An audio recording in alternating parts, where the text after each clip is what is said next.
Ankara va suspendre son offensive en Syrie pendant 5 jours pour que les forces kurdes se retirent de la zone.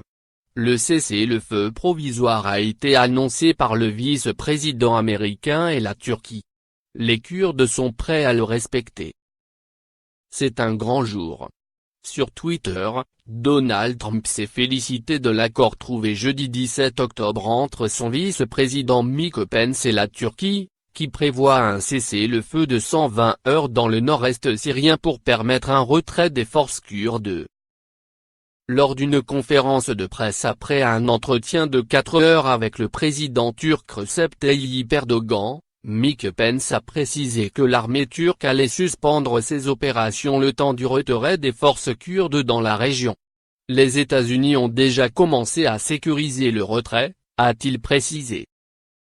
Les forces kurdes en Syrie sont prêtes à respecter le cessez-le-feu, a annoncé pour sa part le chef des forces démocratiques syriennes, FDS, Mazloum Mabdi, lors d'une intervention téléphonique sur la chaîne de télévision kurde Ronai.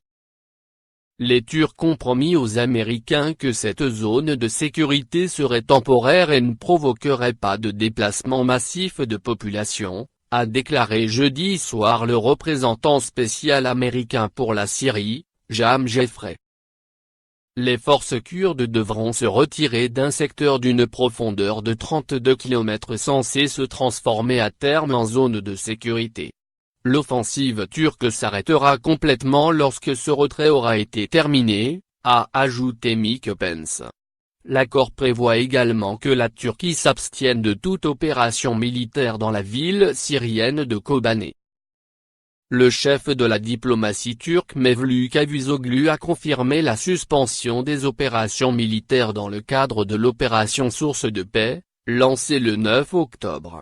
Nous suspendons l'opération, nous ne l'arrêtons pas, a-t-il déclaré à la presse. Nous pourrons arrêter l'opération seulement lorsque les forces kurdes se seront retirées complètement de la région, a-t-il ajouté. Le président américain Donald Trump a remercié sur Twitter le président Erdogan, estimant que cet accord allait sauver des millions de vies.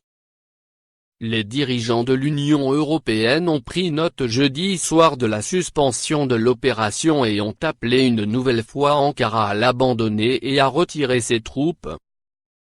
Les Occidentaux soutiennent les IB pour leur rôle crucial dans la lutte contre les djihadistes de l'organisation de l'État islamique, mais Ankara les qualifie de terroristes en raison de leur lien avec le Parti des travailleurs du Kurdistan, PKK, qui mène une guérilla sanglante en Turquie depuis 1984. Donald Trump avait paru donner son feu vert à l'offensive mais face au tollé dans les pays occidentaux et au sein de son camp, le président américain a exhorté Ankara à y mettre fin et à autoriser des sanctions contre la Turquie. Mike Pence a annoncé que ces sanctions seraient levées lorsque la Turquie aura mis fin à l'offensive conformément à l'accord conclu jeudi.